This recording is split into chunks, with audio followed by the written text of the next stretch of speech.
Matt, just can you take us through your thoughts as the team acquires Nolan Arenado? You talk to Schill, maybe talk to Mo as well, and sort of where you view your role now with the team and what this spring could mean for you establishing it. Yeah, I mean, my reaction was obviously excitement. I mean, anytime you can add a player of Nolan's caliber, it makes your team better. And that was the situation there. We immediately got a lot better, and I was fired up to be a part of it. And it made it even better that Nolan and I have spent some time together and have a friendship even before this trade became public. So we were texting each other before it even happened. So it was a great deal. And then as far as for me, just similar to every tune that I have every spring, I just want to do whatever I can to help our club and play whatever I need to play on any given day to help us win ball games. And that's my mentality coming into camp. We're working at second base. That's spending some time over there. We're working still, getting my ground balls at third and working first base as well. So we'll see how it plays out, but just want to contribute however that looks. This is a little different than in past springs where you've come in, even like you think early in your career where you're just trying to find your way. This could be the last year of your contract, and to go into a contract year as a part-time player, how do you view that? Well, I mean, I don't know if it's been established that I'm a part-time player just yet. I mean, there's a lot of camp left. There's a lot of season left. So, I'm going to go out and compete every day to be in our lineup. So, it doesn't have to be, who knows where that's going to be. If I find a way in there, it could be, at a different position. So, that's my mentality this spring, is to go out and try to win a job. Jeff Jones, Belleville News Democrat.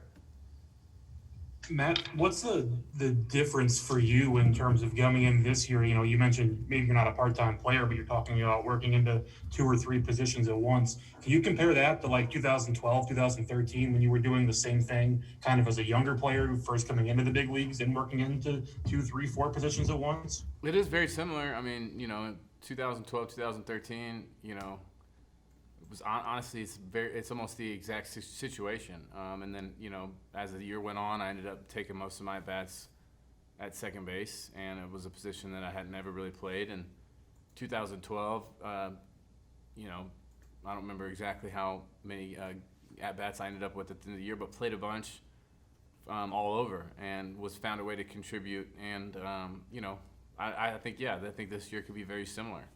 There's a lot of games, 162 games, a lot of things can happen, and you just got to be prepared for it. And that's my mentality: just go out and compete, give it my best effort, and whatever happens, I'll be ready to go. How has it been for you getting back into regular reps at second? Is it a duck to water thing for you at this point?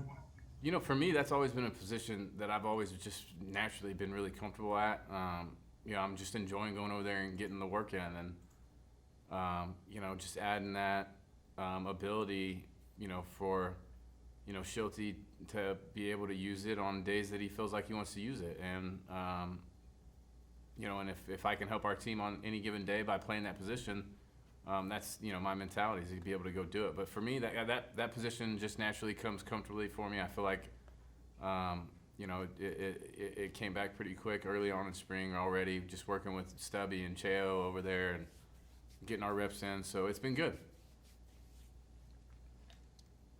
Rob Raines, STL Sports Page. Hey, Mac, has it been long enough now this spring that you can already tell how the work that you put in this winter is paying off, and do you feel different at the plate because of that work this winter? Yeah, I do feel good. I felt, really good all off season. I feel really good now, and I'm looking forward to going out there and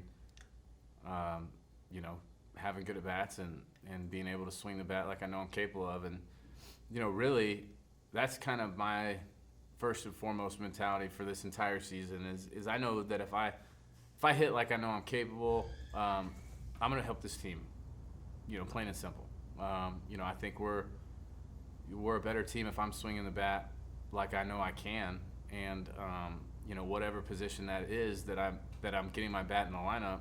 If my bat's in the lineup and I'm swinging like I'm capable, then I'm helping our team win ball games. So that's my mentality all spring is to take care of that first, and then as far as where and how all that'll work itself out.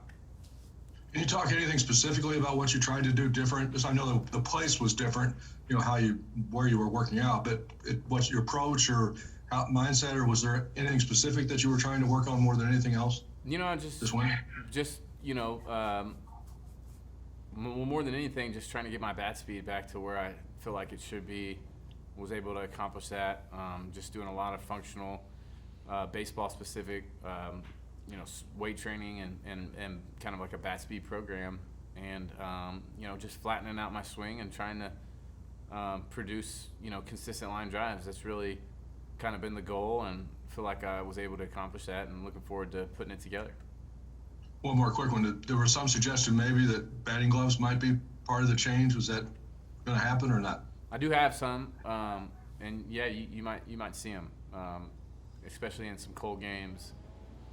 Give myself a chance to put those on, and yeah, we'll see. There's definitely a chance that happens. Thank you. Garrett Cole. Two things to ask you about to follow up real quick. One, how do you measure the improvement in your bat speed? Is that an exit velocity thing? And what did you do to change it? And do you think last year you got a real chance in a short season to show some of the improvement you made even the previous winter, or was it just too much of a short sample to get any feel? Well, your first question, there's a device called Blast, that a little kind of computer chip you can put on the end of your bat that tracks your bat speed, and I've had measurables on that for the last couple seasons, and built a program specific to increasing that speed during the off season, and was able to track the numbers, and they were going up. So that's how that happened, and it was positive feedback there. And then I think what was your second question? I lost my train. The second one about that was whether last year's season was too short to yeah. And after all I don't think last year's season is a good representation for anybody, including myself included. But not obviously because of the shortened season. We're creatures of habit. For us to be able to get into kind of a full rhythm, and you need that full season to kind of get that. We didn't have that, and then throw the fact that our team had the outbreak and we quarantined for 12 days in a hotel without being able to do anything. I don't think that helped anybody. So and I hate making excuses, but the reality was it was a very tough situation for all of our hitters last year. I don't think it's fair to judge anyone off of good or bad.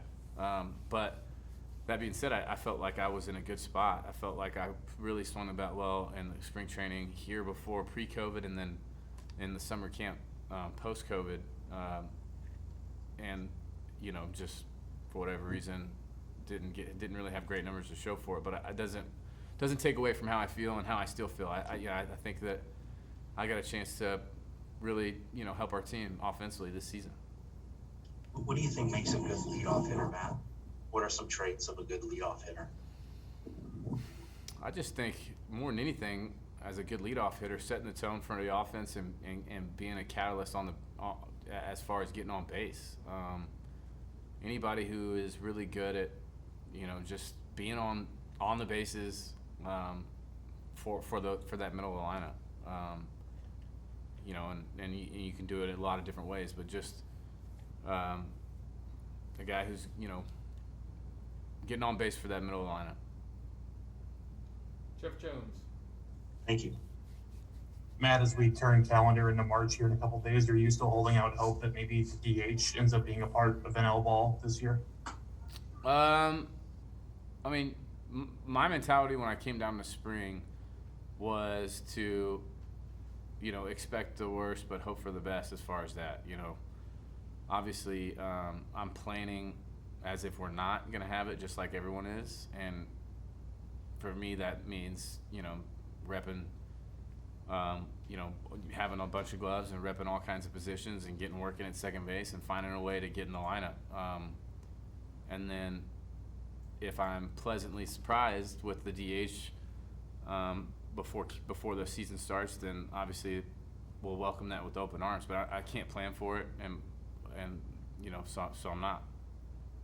Schulte was pretty vehement that you were going to stay on the infield. Is there an outfielder's glove among your collection? No, you know, and that's the thing that's, you know, great about our team specifically is, you know, a guy like Tommy, you know, if I'm swinging the bat well and he's swinging the bat well, and, you know, I can play that second base position, and Tommy has that ability to play short, third, second, left, right, center, you know, we can find a way to get both our bats in the lineup on days when we need to.